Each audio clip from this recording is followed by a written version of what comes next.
here is a copy of the slides for anyone who might have just want to follow along.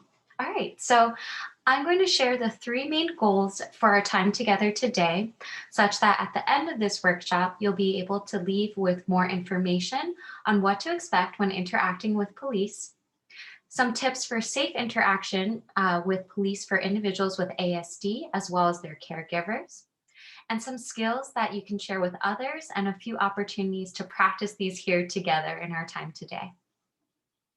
I also want to note what this workshop isn't.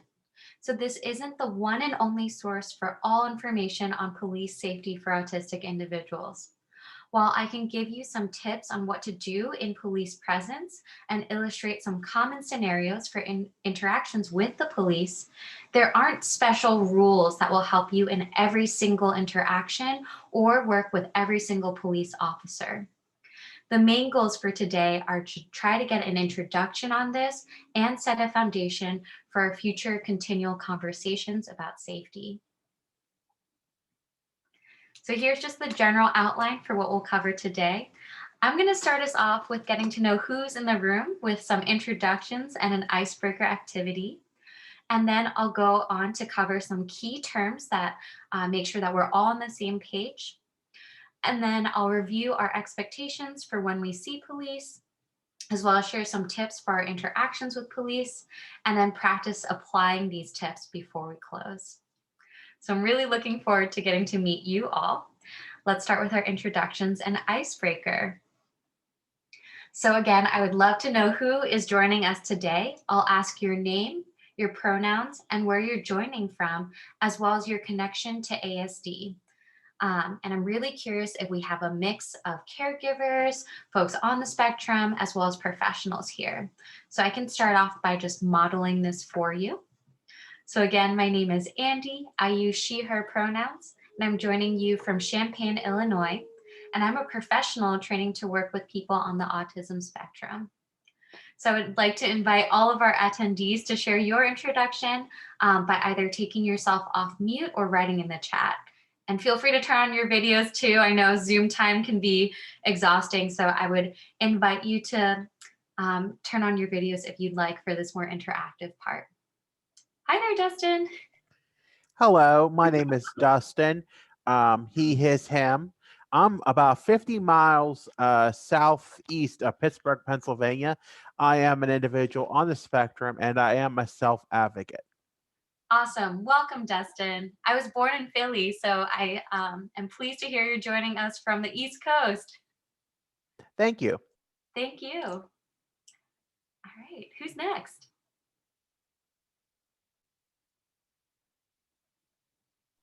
I guess I can be the next. Sure. My name is June, go by she or her, and I am a caregiver for a 6-year-old boy who's on the autism spectrum disorder. He has high function, but there are so many things that, it's still a challenge to live a daily life.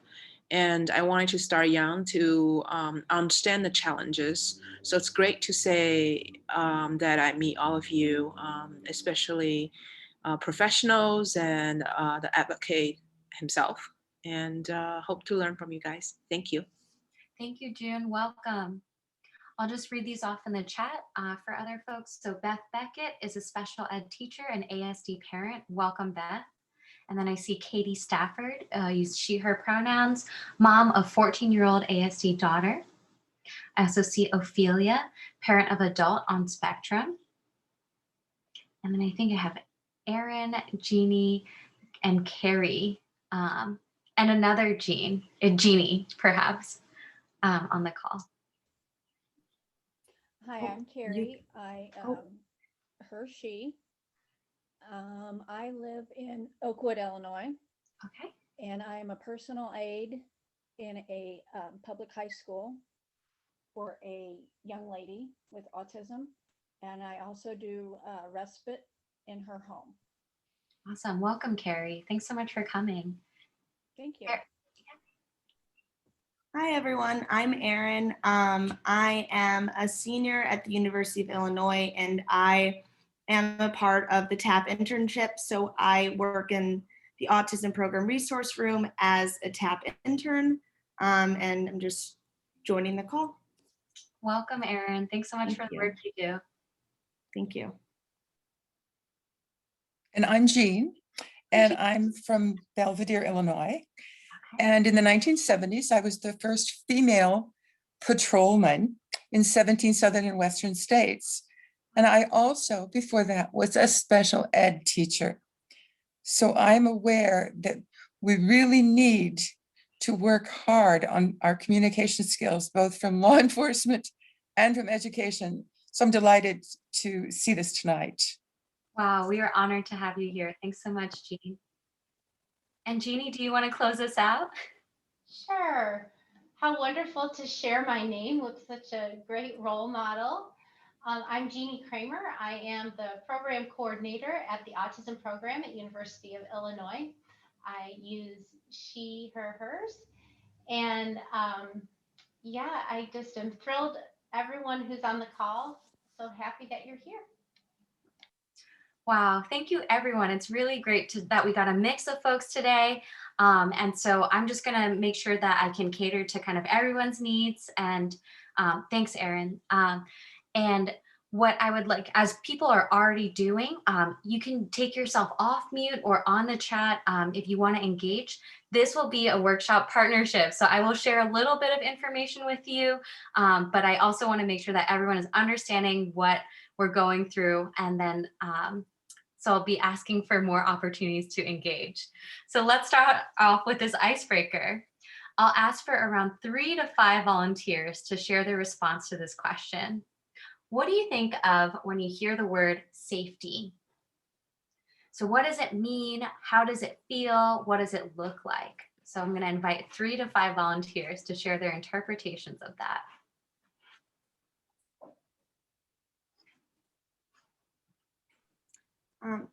I'll go first. When I think of safety, I think of feeling comfortable and being in an environment and just overall feeling at ease and peace, because I feel protected, I guess, and I'm not worried that something bad may happen to me, and I just feel comfortable in that situation. Awesome. Thank you, Erin. This is Ophelia. I kind of model Erin. However, I'm kind of thinking more of a place where I can feel vulnerable, and still it's okay to feel vulnerable because I'm safe. Yeah, yeah. Really important points there, and a lot of feelings of comfort, peace, vulnerability. So safe environments are really important. And then I'll ask for, let's see, 2 more volunteers.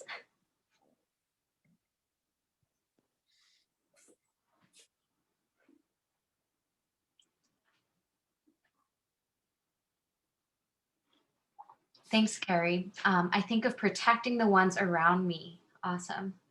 So safe also means an action then. Mm-hmm.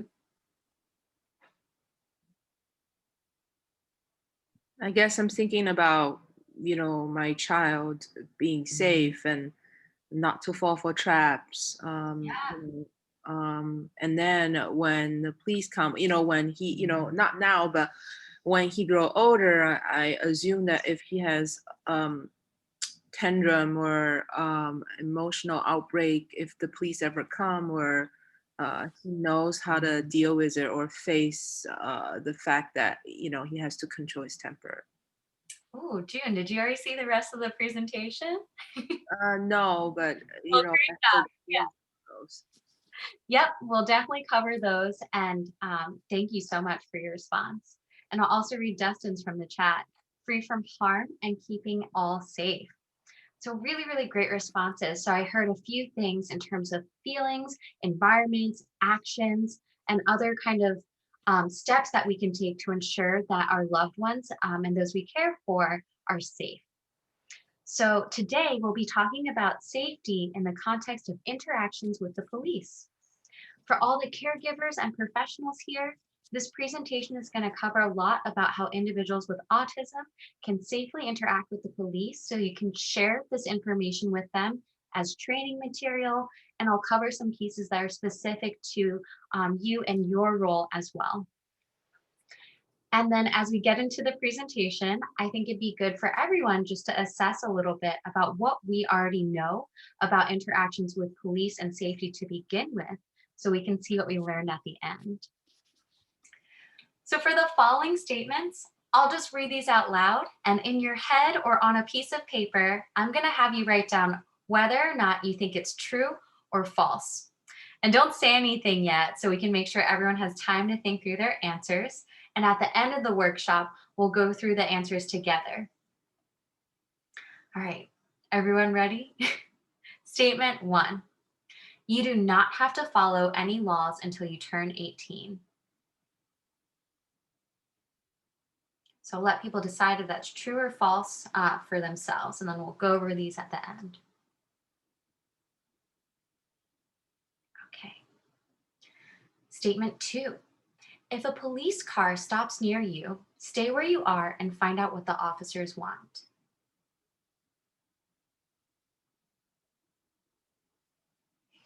I don't know if you can hear, but my cat is snoring next to me. All right, statement 3. If you get arrested, you can get an attorney to help you for free.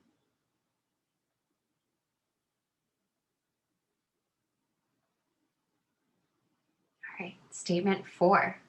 The police can't give a ticket to a person with a disability like autism spectrum disorder, Tourette's, or ADHD. All right. Statement 5.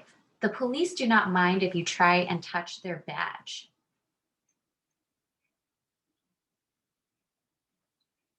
And statement 6. It's a good idea to follow instructions from the police and do what you're told to do.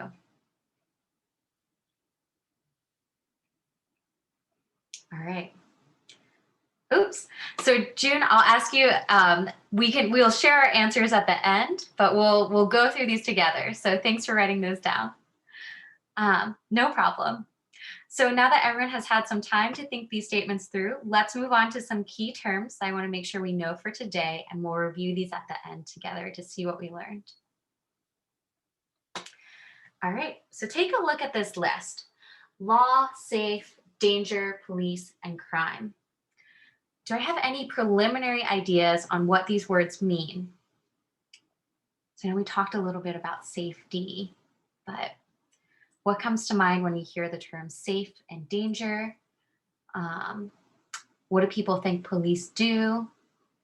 What's their job? And feel free to unmute or type in the chat.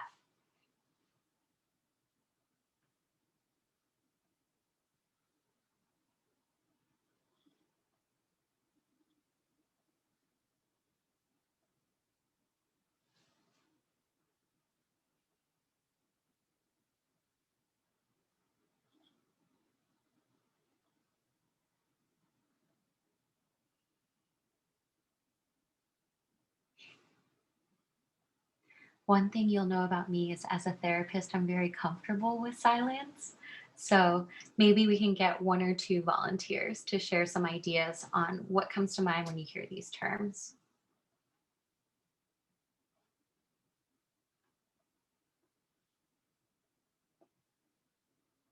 You mean each, like I talk about law and then safe, or I can just randomly? Yeah, you can answer for however many you want. Okay. So, sorry, it's sounding like I'm always allowed this one. No, you're fine. But I would think about crime and danger is something that I would want it to avoid, and then people would seek for safety, which involves being safe. The law and police hopefully would help you shield you from danger and help you in a situation that you're facing a crime, or unfortunately you will falsely charged with a crime. But Yeah. we all know how isn't a doubt that things can go wrong, especially when it comes to law enforcement. Yeah, great points. Great points. yeah, if there's any miscommunication, I guess that's my biggest concern.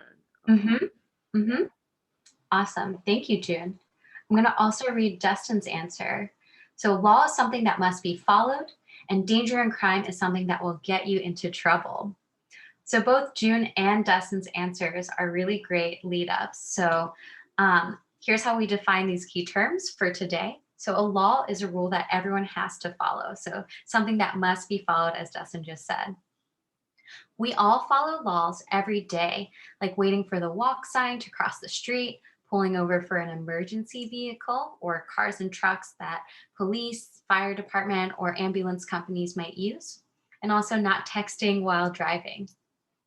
When we follow laws, it protects us and others and helps keep everyone be safe. Some other examples of laws: it's against the law to steal things, and it's against the law to hurt people. No matter how old we are, we need to follow the law. So this applies to even if we are under 18. So in terms of safe, as a lot of you already mentioned, right, it's comfort, vulnerability, and it's an environment. So it's also staying out of harm's way and not being in danger. And with danger being something that could cause a person to get hurt, a threatening or risky situation, or something that can get you into trouble. And breaking the law can be dangerous because people can get hurt. So today we're going to define police as a law enforcement officer that helps protect people and also helps in emergencies. Police can include police officers and other law enforcement professionals like sheriffs, marshals, SWAT team, etc., or patrol people. But for today, we'll be using the term police just to cover this entire group of professionals. And then crime, as others have already noted, breaking the law. You can be fined or arrested as a punishment, or get in trouble and taken to jail.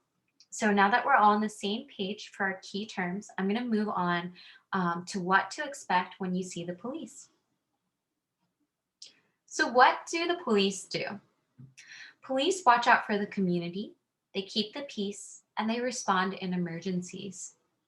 They're ready to help someone who gets lost, find a missing person, and rescue someone in danger. They also, when someone breaks a law, can give tickets, solve other crimes, and arrest someone for serious crimes, as June mentioned earlier. Most police officers work hard every day trying to do what's right because it's an important and difficult job to do. However, sometimes people are treated unfairly because they have Black or brown skin and or because they have a disability like autism spectrum disorder. This is wrong and needs to change, as everyone should be treated fairly and everyone deserves justice. So we're going to talk about some expectations for when we see police that can keep us and others and officers safe. When you see the police in person, you might see them in patrol cars, on foot, or on motorcycles, and they will use words, gestures, or signals to let people know what to do. Since there are a number of scenarios in which you might interact with police, the most important thing to know is that police will give you directions on what to do. And your job is to follow their directions right away to help keep you and the other people around you and the officer safe. What do police officers wear? Police officers usually wear a uniform. The uniform usually includes a shirt, pants, and a duty belt. So uniforms are a special set of clothes worn to identify a police officer's department and rank. A shiny badge is also a part of the uniform. You'll see this on this officer. I don't know if you can see my mouse here, but in the upper right corner. A badge is a small piece of metal that an officer wears to show that he's a member of the police department.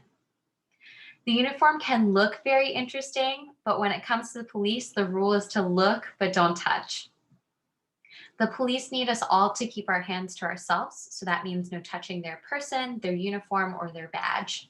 This also means no touching their tools or their weapons. These tools can include handcuffs or 2 metal rings joined with a chain that lock around someone's wrists in order to keep them from moving their arms and their hands. And I just mentioned this duty belt. So that's a belt that officers wear when they're on duty with other tools that they might use on the job. And a gun is a weapon of any size that fires bullets. So never touch a police officer's gun, and we'll follow this hands off the police rule whenever we meet the police. Any questions at this time? If not, I'll just keep going. Give it a few seconds. All right. If you have a question, feel free to put it in the chat. All right. So who else may be with the police? Officers may be accompanied by dogs or canines. Canines are dog partners that are specially trained to work with the police. Canines do very special work. They can look for a lost or missing person.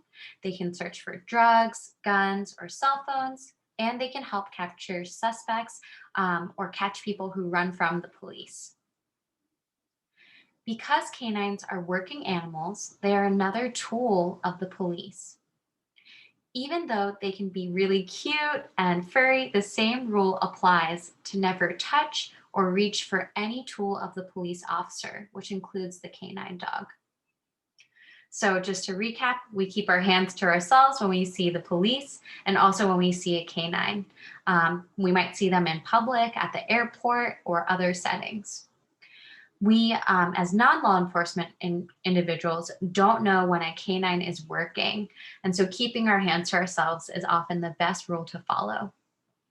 If the dog is off duty, we can always ask the officer if it's okay to touch it, and the answer might be no, which is also okay. Canine partners help the police, and we can help by leaving canines alone so they can work and we can all stay safe.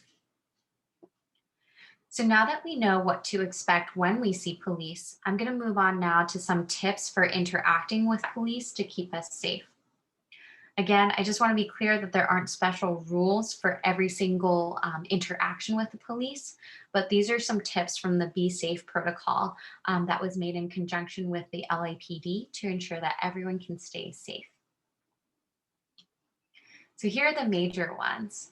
Whether or not you have done something wrong or not, these are just important tips for anyone interacting with police. So there are 3 do's and 3 don'ts. Do stay calm. When police approach you or talk to you, it's really important that we stay calm because sometimes when we're stressed or agitated, the police who may not know you may perceive that stress as something unsafe or misinterpret that you're doing something wrong, even if you haven't. The second do is to stay where you are. This also just adds to kind of helping police stay calm as well and just making sure they don't misinterpret anything that you're doing as something wrong. All right, and have you heard of the slogan, just do it? That applies here. When the police tell you to do something, just do it. The 3 don'ts are don't run, don't fight, and don't argue. I'm gonna go a little more in depth with these on the whys. Okay, so to keep you and police safe, it can be helpful to keep your hands away from your pockets so that they can see them. Again, this is something that will be helpful for police to keep themselves safe and also keep you safe so they don't misinterpret any of your actions as something that could be of harm to them. Even if you have something calming or soothing in your pocket, backpack, or purse, it's most helpful to make sure that your hands are visible. And if you need to reach into these places, it's always good to ask first. As we said before, keep your hands to yourself. We can look but not touch the police officer's uniform or any part of it. If the police think that you're trying to hurt them, they might put you in handcuffs to keep themselves safe. The third tip is no hugging. If you really love police, you can offer a handshake. And if you really, really want to hug a police officer, always ask first. And then for this one, who knows about social distancing? I'm sure all of us do, in light of COVID. So we always want to make sure we keep a social distance or at least 6 feet from the officer. So again, they don't misinterpret your intentions as wanting to hurt them. For all of these tips, if you are ever not sure, You are always welcome to ask for help if you don't understand or if you don't know. If the police officer asks a question we don't know, or we don't understand what's being asked or what we're told to do, you don't have to respond to their question, and you can instead ask what they mean. This can also make sure that we avoid any confusion or accidentally saying something that isn't true. This second part, I have a little asterisk at the end because you don't have to do this, but you can disclose your autism diagnosis if you have difficulty looking at someone's face during a conversation, might not respond quickly to instructions, or have difficulty tolerating the lights and sirens that police cars may have.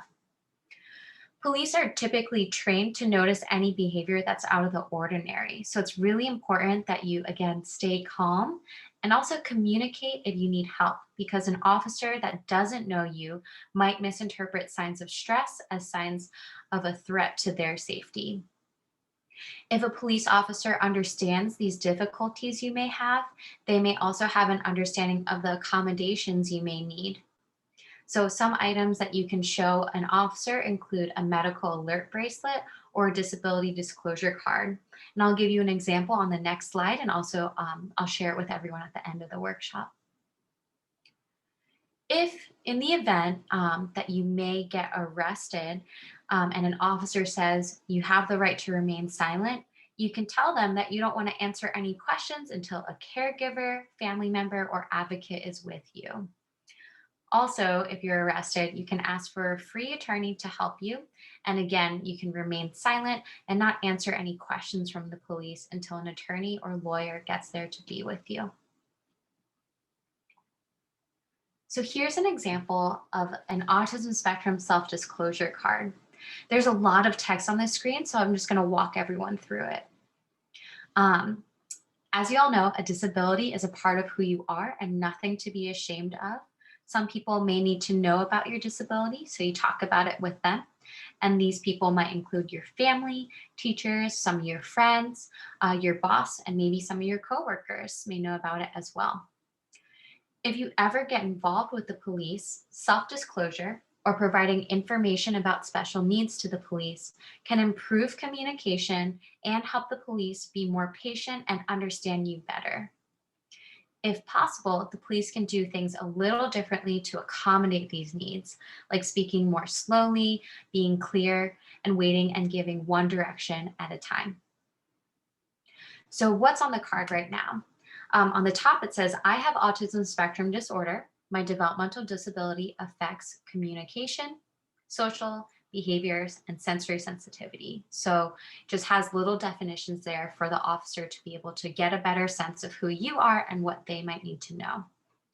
This next section says how to help me. And so it covers some of the things we just talked about: being clear, waiting, using a calm voice, avoiding physical contact if possible, reducing sensory input, and calling someone who knows them and asking them for help. So these are just some accommodations that are right on the card as well. Always ask before presenting a self-disclosure card or medical alert bracelet to the police, especially if you have to reach into your pocket to show them, or anything that might hide your hands. In those situations, you can also tell them where to find the card and they can get it for you. Important note: having a disability is not an excuse or a free pass to do something wrong. If you break the law, you won't get special treatment from the police, so it's always a good idea to be safe and follow the law. All right, so I know we have a few caregivers and advocates in the room. So here are some tips for caregivers of individuals with autism or other developmental disabilities. What can you do to help make this a safer interaction? So first, know that police are being taught to address the individual with autism rather than assuming that a caregiver needs to speak for them. This doesn't mean that the police won't want to speak with you, but just know that they'll want to speak with the individual. If the individual doesn't use verbal communication, go ahead and let the officer know which method of communication is most effective for the person. In a crisis situation, your presence could be mistaken as someone attempting to obstruct an officer's efforts. So be very clear that you're there to help and identify your role as a caregiver as you offer assistance. You can also request to be present during an interview with an officer. During a meltdown or crisis, you might be the only person on the scene with the knowledge on how to end someone's meltdown or crisis. This person's passion or interest can be a redirection tool that can turn the situation around, or by providing a list of the person's triggers that can also help an officer from creating a meltdown situation. God forbid this happens, but in the event that a loved one is missing and police are called, it could also be helpful to provide this information of triggers and passions to assist with the search. Sometimes caregivers may alter the truth out of worry for portraying their loved one in a bad light, but police need the truth. So if you call for help, some information that might be helpful includes whether or not your loved one is on any medications that may help them function, and again, about any triggers that could be useful for the approach within the situation. And then for this one, I know we're calling in from all parts of the country today, so practice with how to interact with police with your loved one. This will help prepare them should they have an encounter with the police, and we'll also get to practice this together today. And again, for those calling from around the country, you can also introduce your loved one to officers in your local precinct. So the first interaction isn't a crisis situation. This way, officers can begin to become familiar with your family, so they'll recognize your loved one's signs of frustration and escalation, and also have a conversation with you about the best techniques to help your loved one return to calm. Your loved one may also respond differently to an officer if it's someone familiar to them. Okay, so now that we've reviewed some of these tips for interacting with the police, let's put this into practice with a couple scenarios. I'll set the scene and then I'll ask you what you can do. So back to engaging in the workshop. So get ready for questions. All right, so you're in public and an officer approaches you and tries to talk to you. Even though you haven't done anything wrong, they're asking you for your identification and start asking you other questions. In this situation, what are you doing with your hands?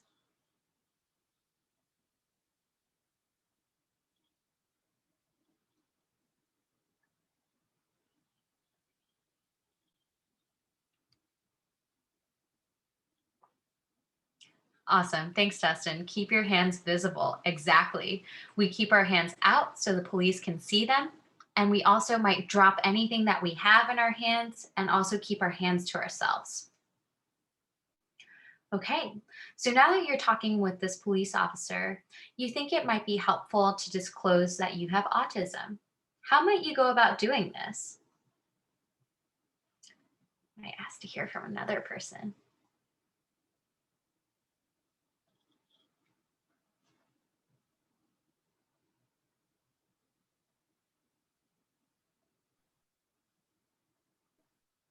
I think you want to ask if you can pull your card out of your pocket. Yes, thanks, Ophelia. And also, Beth, I have a medical card. Can I get that out of my wallet? Awesome. Great examples of what you can say. So you can also tell them you have a card in your pocket that has important information that they need to know about you. And also sometimes if they still want your hands to be visible, you can tell them this without going into your pocket, and you can just point to it without putting your hand in there. All right, who remembers the 3 do's? What do you do when an officer gives you an instruction? It might be a famous slogan.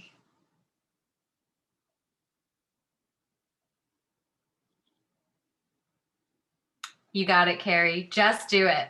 Exactly. Do it the first time that they tell you the instruction. And also just in some cases, a police officer may touch your body and you may not like it. But here I would encourage you to use coping strategies to stay calm. Even if we're uncomfortable, What are some things that we can't do?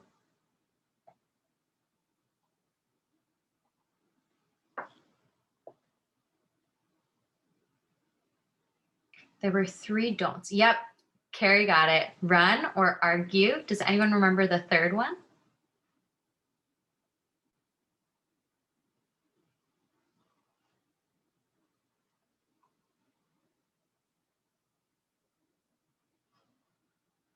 It's okay if not, I'll fill it in.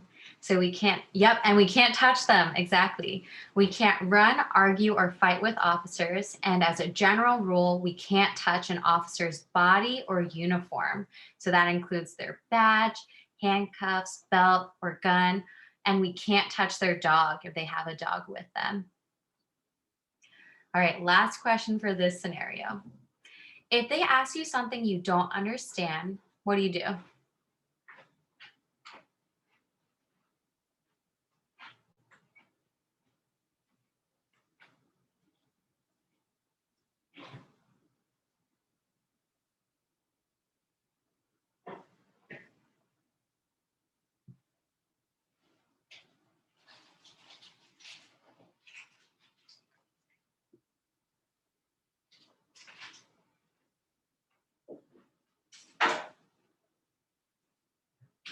I'll give this one a few more seconds and I'll hop in. All right. Well, yeah, awesome. Great modeling. Yes. All right. I love these responses. So from Beth, I'm sorry, I'm stressed. I didn't understand. Can you repeat that? Totally awesome response. And as Carrie said, you can ask them to repeat the instruction or ask the question again. So you can always say, I don't understand. And just to close this piece out, if for any reason the officer arrests you, remember that you always have a right to ask for a lawyer or attorney and wait to answer any questions until that person gets there. So that's your right to remain silent.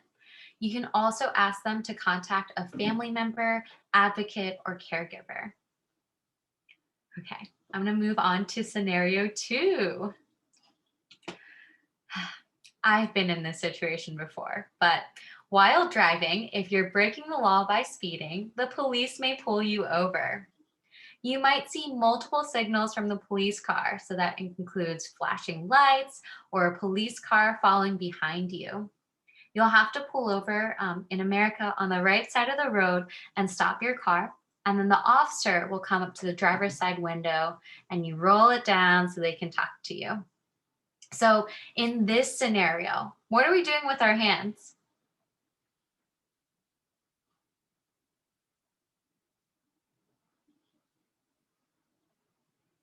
Yep, great job, Beth. So we have to put our hands on the steering wheel so officers can see them. So exactly, you have to have your hands visible. All right, next question. In this scenario, the officer asks you for your license and registration. What about if you wanted to also disclose your autism diagnosis at this time? Can you give me an example of what you might say?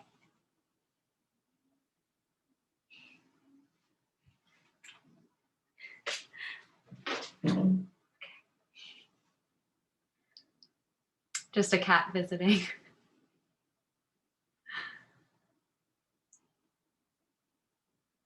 We had some really great examples earlier too. I have a medical card. Can I get that out of my wallet?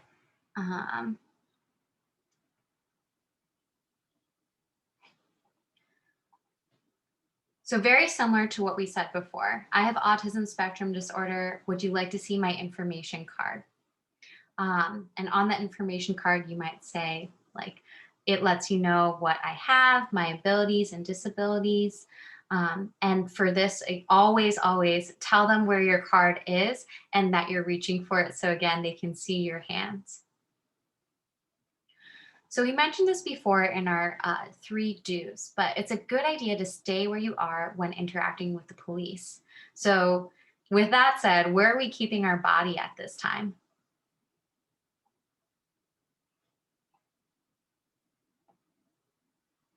Yep, Beth got it.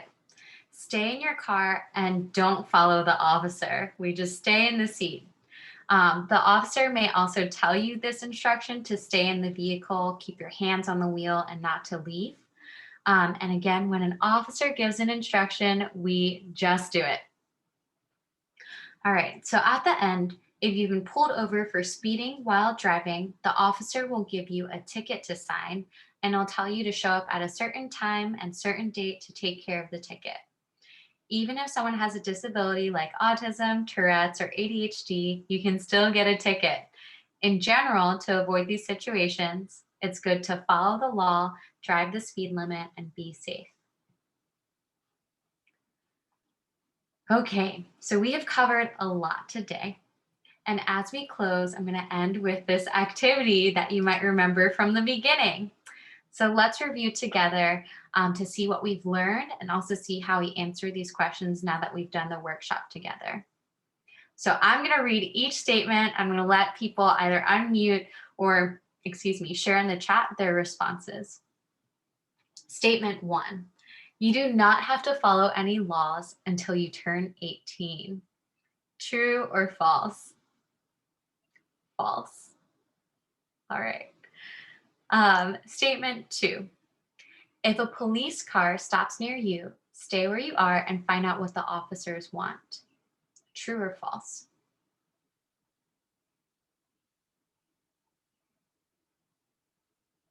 Yep, you got it. It's true. So we want to stay where we are and find out what's going on. Statement 3. If you get arrested, you can get an attorney to help you for free.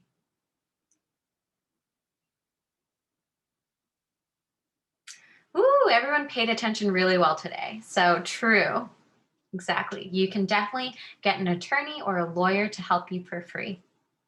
This is where we talked about with the right to remain silent as well. So you can wait to answer any questions until we get there. All right, statement 4. The police can't give a ticket to a person with a disability like autism spectrum disorder, Tourette's, or ADHD. All right, a big resounding false. Okay. Question 5. The police do not mind if you try to touch their badge. Yep, everyone's going to walk away with this rule. Keep our hands to ourselves. We do not touch police or the officer, their body, their uniform, their dog. So this is a false statement. All right, last but not least, it's a good idea to follow instructions from the police and do what you're told to do.